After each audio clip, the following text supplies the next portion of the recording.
Neemias capítulo 7. Sucedeu mais que depois que o muro foi edificado, eu levantei as portas, e foram estabelecidos os porteiros, e os cantores, e os levitas.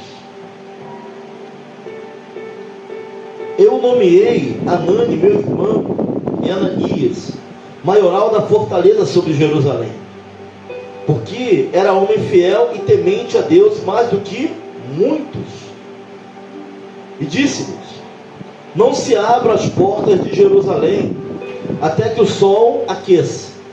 E enquanto assistirem ali, feche as portas e vós trancai-as, e ponham-se guardas dos moradores de Jerusalém, cada um na sua guarda, e cada um diante da sua casa.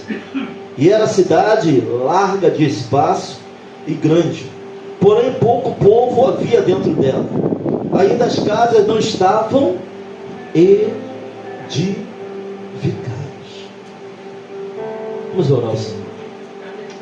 Pai querido, eterno Deus, nós te louvamos mais uma vez, agradecemos e glorificamos o teu nome aqui nesta noite. Nós já oramos a ti, já cantamos louvores neste lugar, já nos humilhamos e reconhecemos, Senhor, a tua grandeza, e o quanto nós somos pequenos diante de ti. Mas agora é o momento da tua palavra, Senhor. Se eu possa trazer neste lugar as mentes, me quebrando, me coloco, Senhor, à tua disposição do teu Espírito, e que já não seja eu, mas o teu Espírito agindo através da minha vida. Que os ouvidos se abram e os corações também, Senhor, e haja um bom ânimo em ouvir e entender a tua palavra nesta noite. Assim nós oramos, repreendemos tudo aquilo que não provém de ti, toda ação contrária à tua vontade caia diante do teu poder, toda mente, Senhor, vazia, flutuante, seja trazida a este lugar para a honra e glória do teu nome.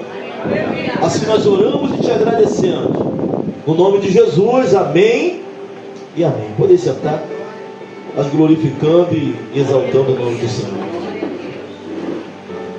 O domingo à noite, irmãos, eu levei uma palavra ali para quem estava ali orando conosco no Ministério de Louvor, e eu fiz aí uma menção ao músico.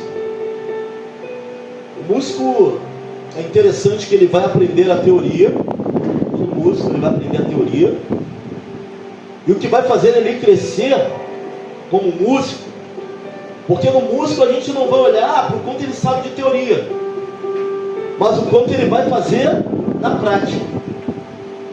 Às vezes a gente não está preocupado com o quanto ele sabe da teoria, mas o quanto ele sabe na prática. O que vai fazer ele crescer é a capacidade que ele tem de pegar a teoria. Quando pegar um instrumento na mão, ele consegue converter o que ele aprendeu na teoria para a prática. E é justamente isso que nos faz crescer como povo de Deus, como servo no dia a dia. Sabe, a gente pode saber o Salmo 91 de cor, o Salmo 33 de cor, mas aquilo que eu trago desta palavra que eu leio para a minha vida é o que vai fazer a diferença para aqueles que estão à minha volta e para a minha vida também. Nós vamos ver que os pastores de antigamente não tinham muita teologia, não, irmãos. Já não. Mas o pouco que eles sabiam, eles aplicavam. E aí a forma de orar é diferenciada.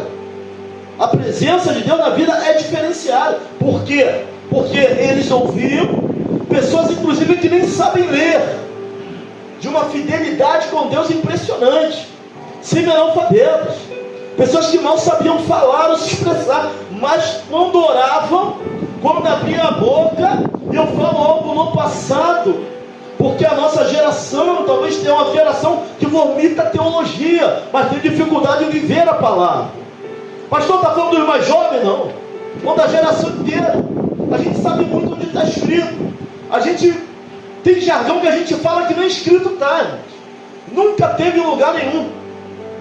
O cair do homem, mas o levantar é de Deus. Está escrito aonde esse negócio? A gente aprende isso.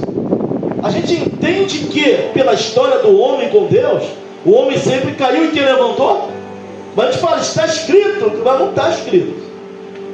Então a gente tem muito disso na nossa caminhada. Mas a prática, praticar dia, viver isso, é o que vai fazer muita diferença na nossa vida. Sabe, nós vamos ver pessoas que de repente entraram no Evangelho ontem, falta muito para aprender, mas já começou a aplicar no dia a dia.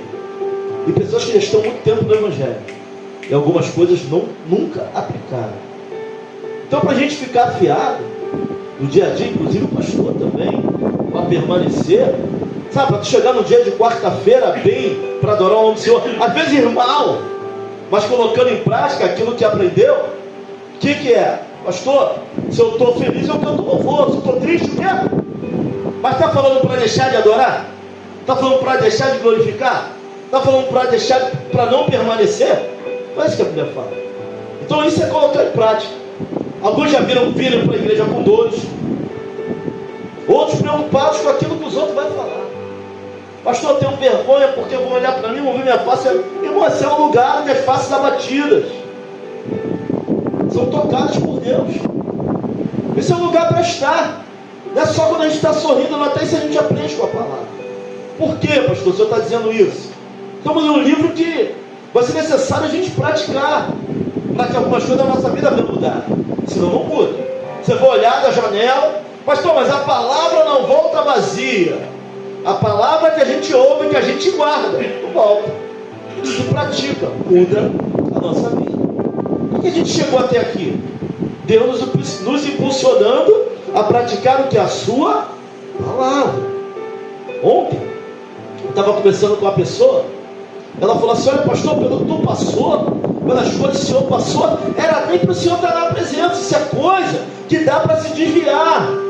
Mas o que a Bíblia diz? Que nem o mal do presente, nem do futuro, nem principados, nem potestades, nem aquilo que eu nem conheço e ainda vai vir, poderá nos separar do amor de quem? É isso que a Bíblia diz. E quando a gente pratica isso, você pode ser injustiçado, apunhalado, difamado, pode te jogar para o outro e até fazer pouco do que Deus tem na tua vida. Mas você vai permanecer praticando a palavra. Olha para alguém e fala assim: não é fácil praticar a palavra. Não é fácil. Sabe, irmãos, é mais fácil chegar aqui, uma palavra que incendeia, bota fogo em todo mundo, mas de repente você amanhã não lembra nem o que foi pregado. Mas se a palavra te confronta, pode ser com fogo, com poder, com poder, mas se te confronta, você lembra. Nem que saia daqui batendo o pé. Mas o que é de Deus, não adianta. Ele vai confirmar com o tempo. Então nós aprendemos com o livro de Neemias, que ele estava na fortaleza, quando ele ouviu falar que o povo estava em grande miséria. Pelo um dos seus irmãos, Hanani, vai chegar a notícia a Neemias. Ele vai ficar angustiado, ele vai ficar abatido, ele vai chorar e tudo. Mas Neemias vai buscar a presença de quem? Do Deus dos céus. Através de quê? Excluindo da presença de Deus? Saindo para não ouvir? Não. Pelo contrário, ele vai se voltar para Deus. Então nós aprendemos na primeira semana que, independente do nosso estado emocional, é necessário se voltar para Deus sempre. Está triste? Ora. Está feliz? Cante louvores. Está triste também? Canta. Está feliz também? Ore. Mas permaneça na presença. Nós aprendemos que o nosso estado emocional não pode superar a nossa adoração e a nossa permanência em Cristo.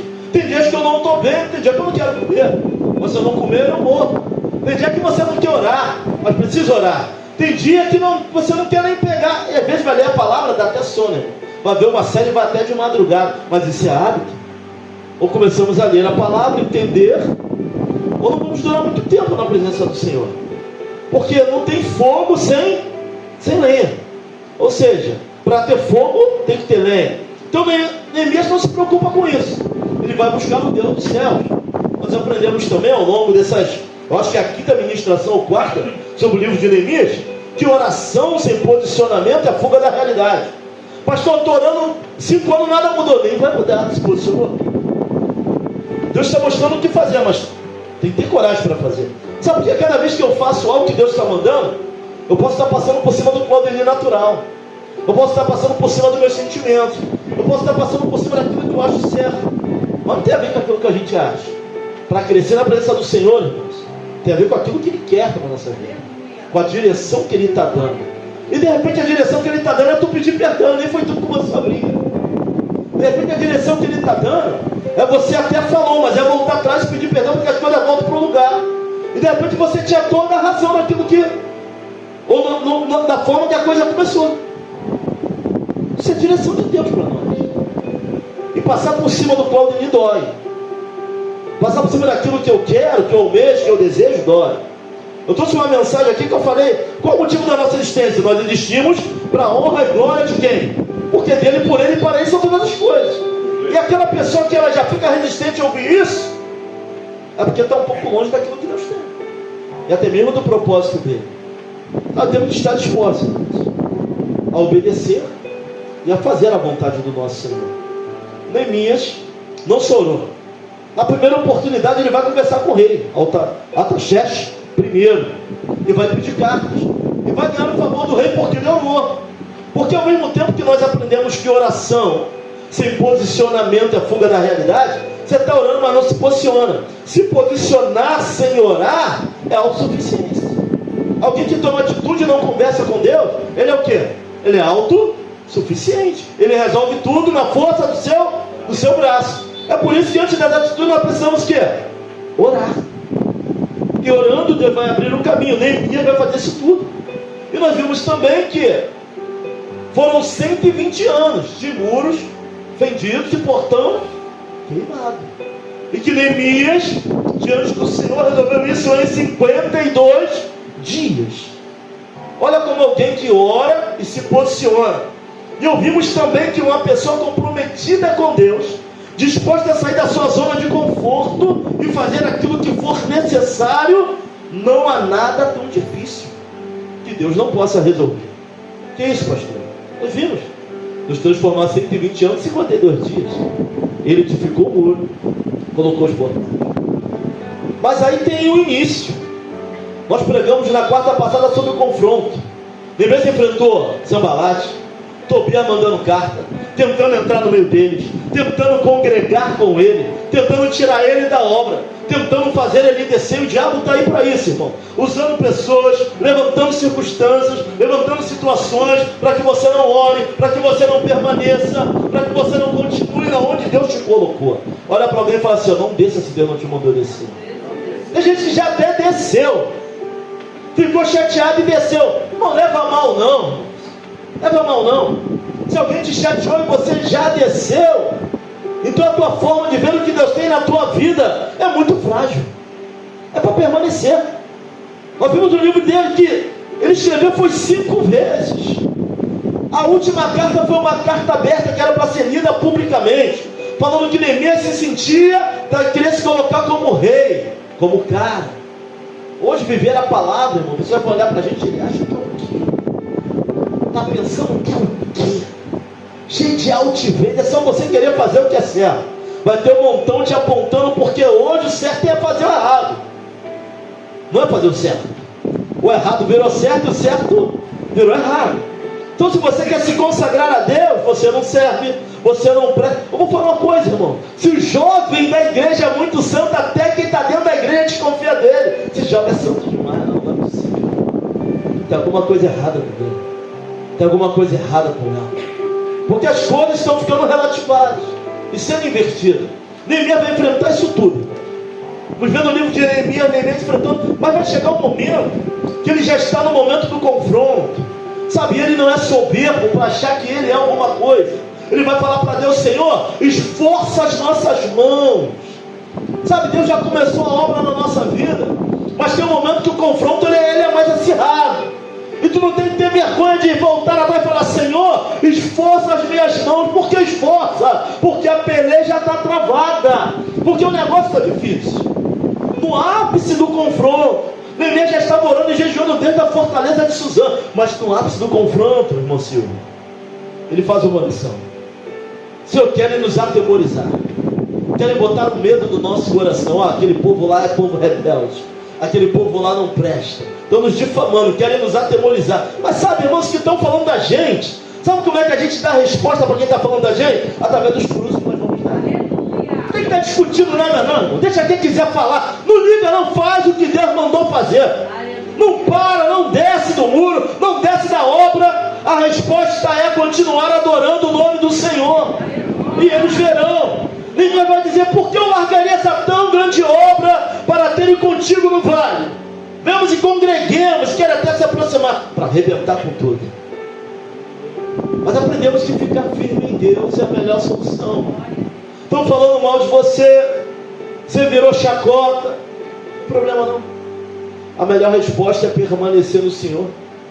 Deixa que os frutos falarão por nós. Neemias vai fazer isso tudo. Mas o que mais me impressiona é que antes ele ora. Durante o confronto, ele toma posicionamento. Você vê que ele orou, e agora a ferramenta numa mão e a arma na outra. Fala assim: vamos ficar perto, estamos muito longe do muro e um dos outros. Mas quando ele consegue edificar o muro, aqui no capítulo 7, quando as portas já estão no lugar, ele não tem uma atitude de alguém que se titula alguma coisa.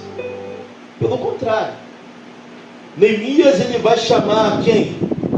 Quem é que ele vai botar como líder? Hanani. Hanani, o irmão dele. Quem é Hanani? É o mesmo do capítulo 1, que chegou para Neemias e foi falar. Neemias pergunta, e ele dá uma visão detalhada de como estava o povo. Que ele vai botar para liderar alguém que tinha visão. Sabe, quem não tem visão não tem como estar na frente de nada não. Hanani é alguém que já tinha visão. E ele não só trouxe o problema para Neemias, ele continua com Neemias. Sabe, alguém que tem visão não é alguém que só te traz o problema não. Alguém que tem visão, alguém que ajuda a resolver o problema. Pastor, a igreja está assim, está assada. Amém, irmão? Está orando comigo? Estou orando com o Senhor. Estou jejuando pela igreja. Hanani não era alguém só que mostra e fala para Neemias como estava a situação do povo, não. Ele é alguém que agora, para assumir, ele está assumindo liderança. Sabe, quem tem visão, Deus tem obra e tem projeto também, irmãos. Mas não é alguém que só mostra o problema, não é alguém que ajuda a resolver o problema. Porque é para mostrar, para falar o quanto está ruim, para falar o quanto o muro está quebrado, para falar o quanto o portão está queimado, está sim. Mas permanecer contigo para resolver o problema é outro negócio. Hanani é alguém de visão. Pessoas de visão são pessoas que Deus vai levar além. Pastor, o senhor está falando, não estou não. Davi era um jovem de visão. Davi vai chegar no campo de batalha. Davi nunca lutou contra gigantes. Vai falar assim: o que o rei dará para quem destruir aquele incircunciso? Porque Golias era gigante para quem não cria em Deus. Para quem acreditava em Deus, Golias era endemoniado. Davi não vai ver um gigante. Davi vai olhar alguém o quê? Alguém que não pertence ao povo de Deus. Davi não enxerga um homem indestrutível. Davi enxerga um endemoniado. Porque Davi era alguém que tinha o Espírito de Deus sobre a vida dele. Então era gigante para todo mundo. Era muito difícil para todo mundo. Para Davi não. Visão. Visão. Davi tinha uma visão diferenciada. Quem é esse incircunciso? Quem é esse aí que não é do povo? Quem é esse aí que não é ungido? Quem é esse aí que não é cheio da graça para querer desafiar o exército de Deus de Israel? É a visão que Davi tem de Golias. E quando a gente tem uma visão diferenciada, nós estamos fadados sim a grandes coisas na presença do Senhor. Quem mais tinha a visão? Josué e Caleb. 12 espias. Você vê, como é que eu posso ver a barricada? Você vê a barricada, o outro vê a barricada. Aí algum vai falar assim: não, o Éden não tem mais jeito, o Éden está acabado. Aí vem um quarto e fala assim: não, isso aqui não é nada. Nosso Deus vai operar, vai trazer empresário para esse lugar, vai mudar a realidade dessa juventude. Que é isso, pastor? Isso é tolice, isso é visão. Sabe, fé, irmãos? Você não tem como colocar dentro das pessoas, não. Essa convicção dos fatos que não se vê, certeza das coisas que se espera. Essa fé é gerada, a fé vem do ouvir, e ouvir o que? A palavra. Mas esse ouvir não é entrar no ouvido e sair no outro, não. A gente está aqui há 3 quartas ou 4 quartas do domingo falando de Neemias. Se tu não começar a praticar esse negócio, não vai gerar fé no teu coração. Tu vai ser aquela pessoa que vem para a igreja, vai vir arrastando o pé. Sabe, eu trabalhei hoje o dia todo, eu parei quase 6 horas. Mas estou aqui glorificando, exaltando. Já falei, abraça-me. O que é isso? O pastor está sendo? Não. É o Espírito Santo na nossa vida. O Espírito Santo na nossa vida. E essa fé pode ser gerada em cada coração. Isso aqui não é coisa só de liderança, de diácono, de pastor. É daquele que ouve a palavra e guarda. Sabe, Neemias é alguém que guardou, que não foi em Jerusalém, ele não tinha pisado em Jerusalém. Neemias nasce no cativeiro. Isso é passado de pai para filho. Isso é passado de ancião. Isso é passado de professor para quem está ouvindo. E ele tem aquilo no coração e ele faz a diferença. Chama Hanani. Quem é que está do lado de Neemias? Alguém que tem visão. Sabe, a gente, pastor, mas a gente tem que ter do lado de quem não tem visão. Sim. Para transbordar e passar aquilo que nós temos para aqueles que não têm, que é Cristo. Mas não podemos ser influenciados e perder a visão também. Essa é a grande dificuldade hoje, nossos dias. Ele chama Hanani. Hanani lá do capítulo 1. Vamos falar assim, notícia ruim, mas rápido. Alguns vão dar Hanani como o mensageiro da agonia. Mas ele não só dá a notícia.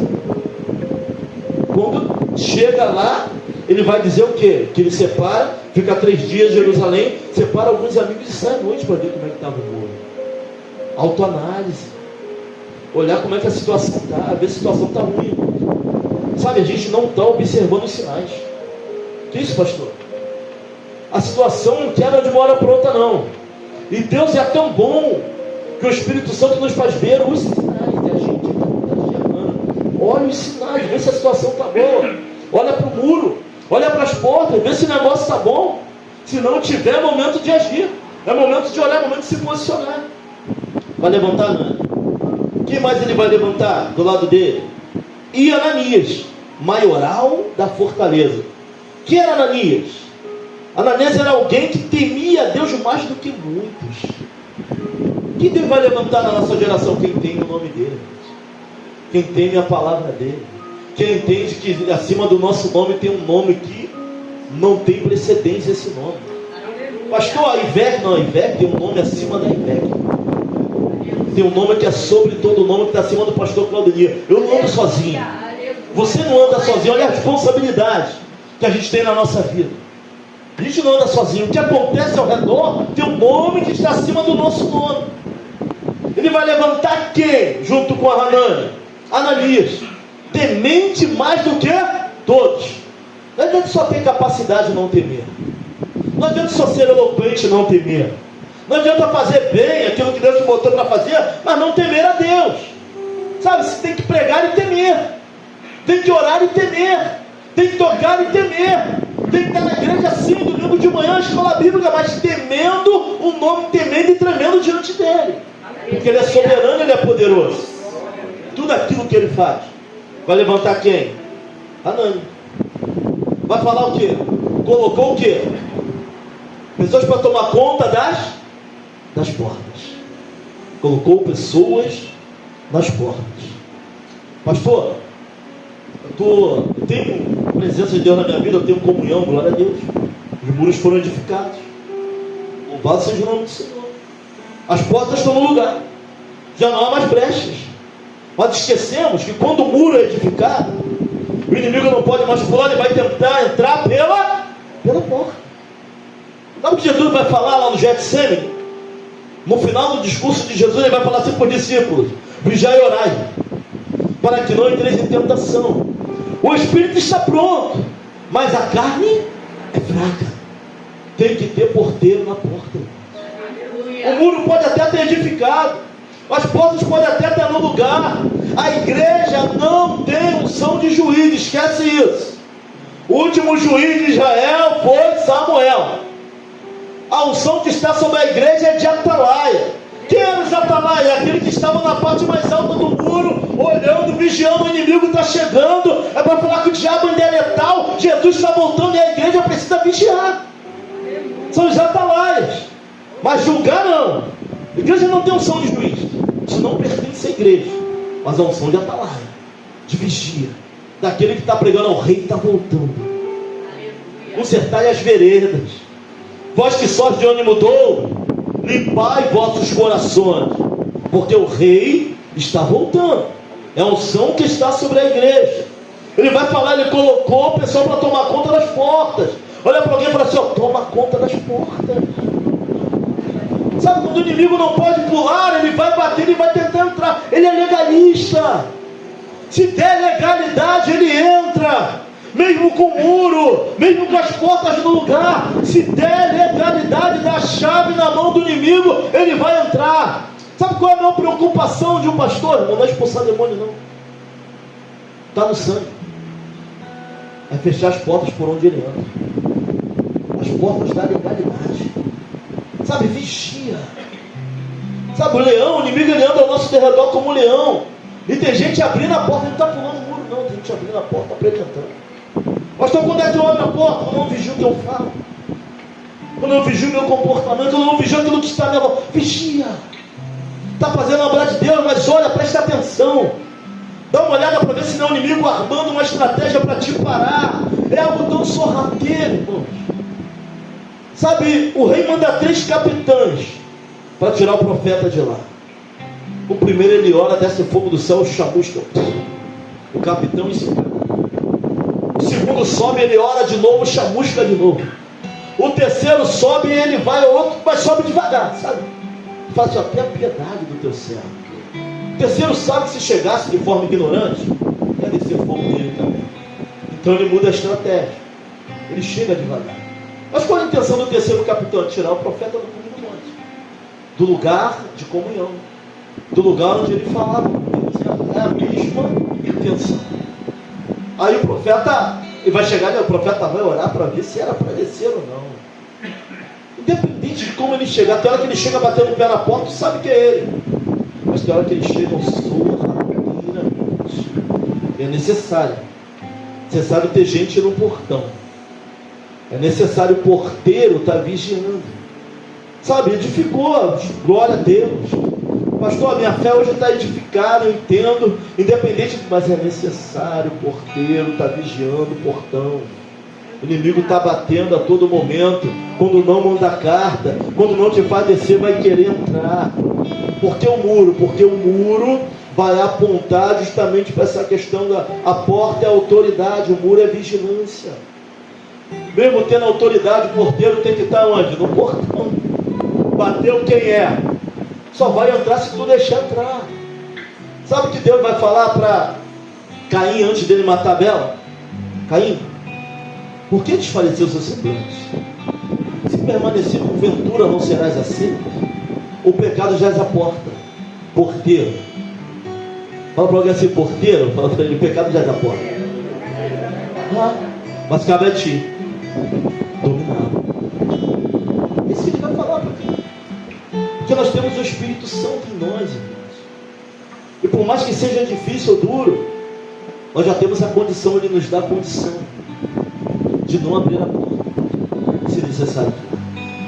Vai botar porteiro na porta.